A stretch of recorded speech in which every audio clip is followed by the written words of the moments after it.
there was a guy in the office that just wasn't very nice to everyone. And so one time I walked into his office and I had an offer from a buyer, and I said, "Hey man, I got an offer on your listing." And he said, "Well, can you email it to me?" And I was like, "Wow, really? Yeah, just email it to me. That's what the instructions are." So years later, in like 2015, he texts me out of nowhere, and he's like, "We should, hey man, we should grab coffee sometime."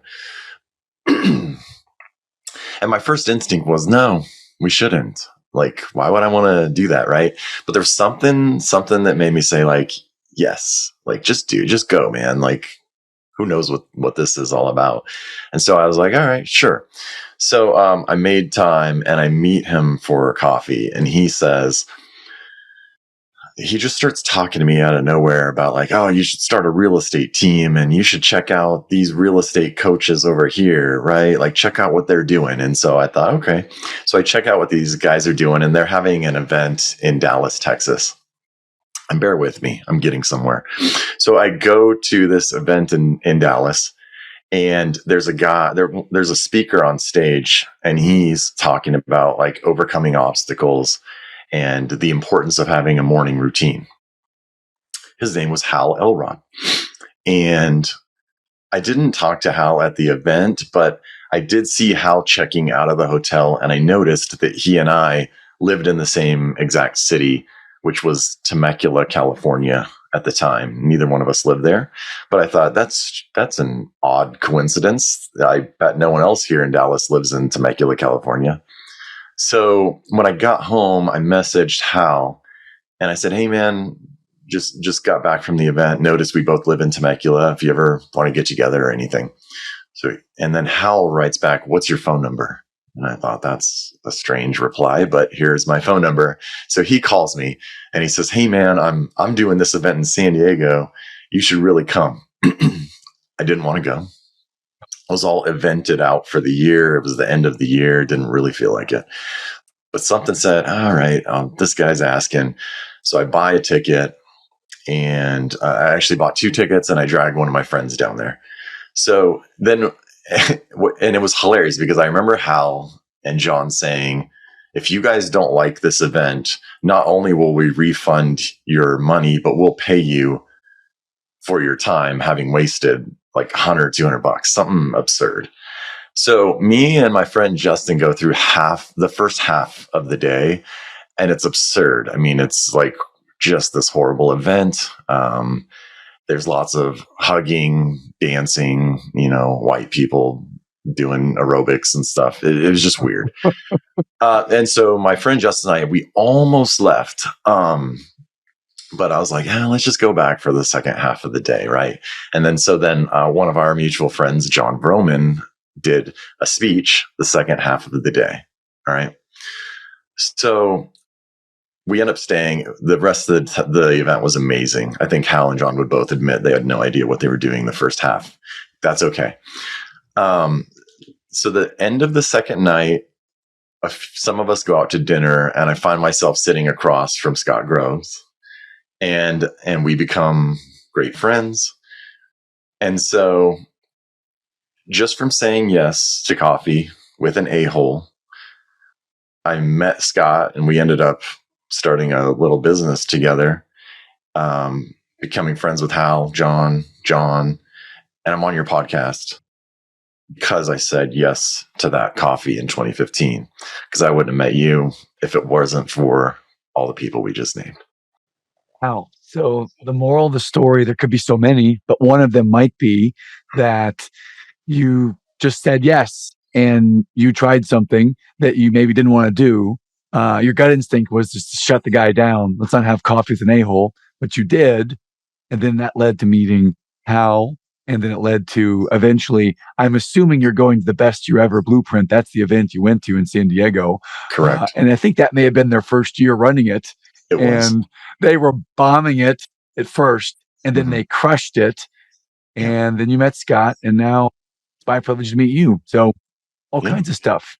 Yeah. Huh. And then I always ask everybody, like, hey, how many steps back can you go, that brought you to like even listening to this podcast right this minute, right? Like how far back can you go to where you go, how did I get connected to Matt and his podcast? You know, why am I listening to this right now?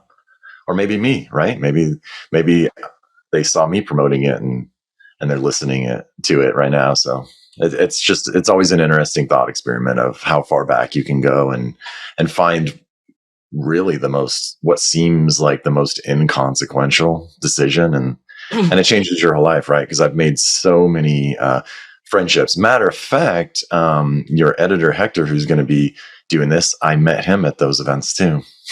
So Wow, yeah, amazing. yeah. I mean, It was some of the inspiration for my book. There's good stories in there from some of those friendships and whatnot, and now I do an event a few times a year, and a lot of that's based on things that I've learned from those various events. I love to talk about your event that you do. Love to talk about your book. I really have focused on the book because I'm really drawn, and it magnetizes me to the title of the book. But one more question before we go to the book. Mm-hmm. In your background is one of my favorite bands of all time. You have Pearl Jam on the background, and when I was in college in the '90s, Pearl Jam was at their height. One of my friends has a Pearl Jam tattoo on his calf muscle. So I'm curious: is Pearl Jam your favorite band? Pearl Jam's my favorite band of all time. If any of my friends are listening right now, they're rolling their eyes because they're like, here we go. The rest of the interview could be just us talking about Pearl Jam. I think I've seen them 12 times. It would have been 14, but they canceled 2 this year. But yeah, I mean, I remember, which just makes me think of Scott again. Scott's favorite band of all time is Guns N' Roses. I remember being like the end of junior high school and asking my mom if she would buy me the Use Your Illusion 1 cassette, right? And then and her saying like, well, there's a parental advisory thing. I don't think your dad would be cool with that. And so like Pearl Jam's 10 was kind of like my runner up of like, I've seen one of their videos. This seems like it could be a cool band. How about this cassette? And then I just like took it home and wore it out until CDs came in. But yeah, man, I've got every single thing they've ever released on vinyl. I've traveled to Seattle to see them twice. I've traveled to Chicago to see them at Wrigley Field. And then, yeah, I just, if I could retire and just follow their tour around, that'd be cool. And then I have a crazy story in my book about meeting Eddie Vedder, which I know. What? I know. I guess I could tell that story. Well, yeah, I want to get to the book, but Yeah. So give us a little bit of a history on Josh Painter and what led up to the book before we go into it. What drew you or led you to write a book in the first place, Josh?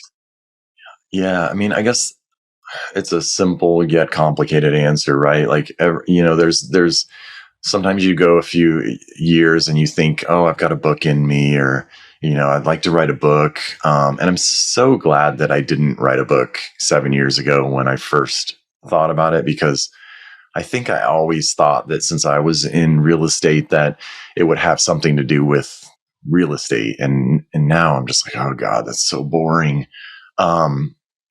But, within the last, it started with me going to like personal development events, and I noticed that a lot of them tended to have the same outcome, right? You go there, you listen to a bunch of speakers.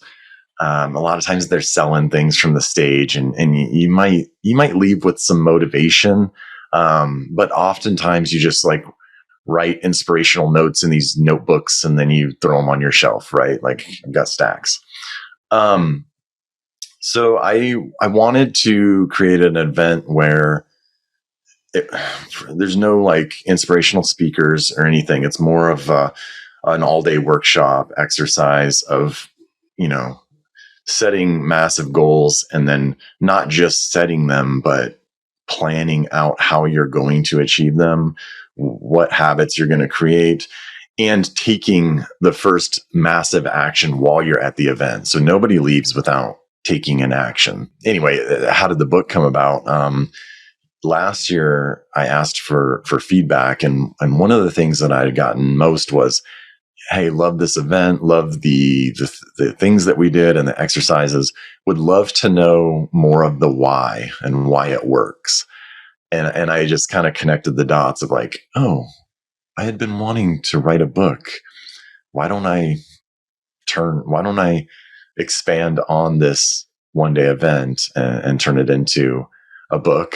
So it's kind of like a personal development mixtape, right? Like we all recommend 10 to 15 different books. And I thought, what if I could narrow that down to one, or just anybody who wanted to know, how to get started and things that have worked for me, I could just boil it all down into one book.